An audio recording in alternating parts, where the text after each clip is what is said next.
¿Alguna vez han notado que después de una situación en nuestras vidas llenas de estrés, cansancio, enojo, miedo, rencor, empezamos con malestares físicos como lo pueden ser dolores de cabeza, migrañas, dolores de espalda, tics, insomnio? Bueno, pues yo veo estos malestares físicos como una bola de nieve que va creciendo y creciendo conforme esta bola avanza en la nieve, conforme estas emociones avanzan y persisten en nuestra vida. Y eso es de lo que les quiero platicar el día de hoy. El poder de las emociones en la salud física. ¿Se han preguntado cómo es que nuestro cuerpo nos habla? ¿Cómo nos expresa cuáles son sus necesidades y carencias? ¿Cómo responde ante los estímulos al que lo sometemos todos los días? Bueno, pues más allá de indicarnos cuando tenemos hambre o sed, las mariposas en el estómago que sentimos cuando estamos emocionados o las manos sudadas cuando estamos nerviosos, nuestro cuerpo es capaz de comunicarnos muchas más cosas. Hay un libro que me gusta mucho, es del psicólogo y escritor Daniel Goleman, se llama La inteligencia emocional, y en este nos dice que una emoción es el puente entre el pensamiento y la acción. Dicho esto, les quiero compartir cómo es que nuestras emociones afectan a nuestro organismo y cómo aprender a manejarlas para que éstas tengan un impacto positivo en nuestra salud, ya que muchas veces responsabilizamos únicamente a otros factores como lo pueden ser la genética o nuestros hábitos alimenticios sobre nuestros malestares físicos. Volviendo al ejemplo que les comentaba anteriormente sobre la bola de nieve que estaba creciendo y creciendo conforme estas emociones avanzan en nuestra vida y persisten al punto de convertirse en un hábito. Bueno, pues esta bola de nieve puede crecer tanto al punto de manifestarse en enfermedades graves para la salud, como puede ser obesidad, diabetes, problemas con el corazón, etc. ¿Y por qué les pongo este ejemplo? Para enseñarles que no solamente es importante prestar atención a los hábitos que comúnmente relacionamos con nuestra salud física, como puede ser tomar agua, comer sano, hacer ejercicio, sino que también es muy importante prestar atención a nuestros hábitos respecto a nuestra salud mental. Porque si bien ambas, la salud física y la salud mental, son igual de importantes en nuestra vida, ¿cuántas veces no hemos estado en un episodio depresivo, en el que nos sentimos sin ánimos, sin energía, sin motivación de hacer cosas que comúnmente hacemos y disfrutamos hacer, como lo puede ser ir al trabajo, ir a la escuela, salir con amigos, que no desempeñamos de igual forma al padecer una enfermedad de la salud mental, en este caso la depresión?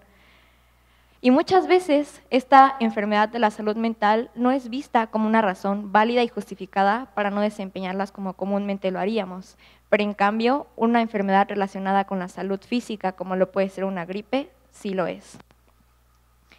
La psiquiatra y escritora Marian Rojas Estapé nos dice que nuestro estado de ánimo va a determinar el cómo pensamos y cómo interpretamos las cosas. Y hay varios factores que alteran nuestro estado de ánimo. Algunos de ellos pueden ser el cómo durmamos, la circunstancia por la que estemos pasando y por otro lado, la personalidad. Nuestra personalidad tiene mucha influencia en nuestra alteración del estado de ánimo y por ende en nuestra interpretación de las cosas. El estrés se ha demostrado como responsable de varios problemas de salud, debilitando nuestro sistema inmune y poniéndonos en una situación vulnerable ante las enfermedades en general. Aquí la importancia de identificar quiénes somos y cómo reaccionamos bajo este estímulo del estrés, ya que las personalidades se transforman de forma diferente. Por ejemplo, alguien sensible bajo un factor de estrés se vuelve muy vulnerable. El tímido se bloquea. El impulsivo reacciona con agresividad y el obsesivo tiende a sobrepensar demasiado. No todas las emociones constituyen un riesgo para la salud, sino que se establece que solo aquellas crónicas de carácter negativo lo hacen. ¿Qué quiere decir esto? Que no por el simple hecho de haber tenido un día estresante significa que vamos a enfermar. Pero si esta conducta es persistente en nuestro día a día, ahí es cuando se empiezan a presentar los malestares físicos.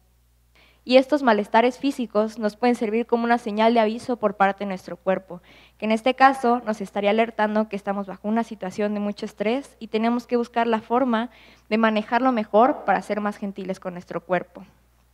Pero así como el estrés se ha demostrado como responsable de varios problemas de salud, también se ha demostrado la relación de ciertas emociones con enfermedades concretas. La doctora María Amelia Bueno nos explica la relación de la obsesión con problemas gástricos, facilitando la aparición o empeorando la diabetes o la obesidad. La irritabilidad, mal humor o impaciencia también se relacionan con procesos metabólicos. El miedo afecta a los riñones y también genera afecciones en los huesos y articulaciones.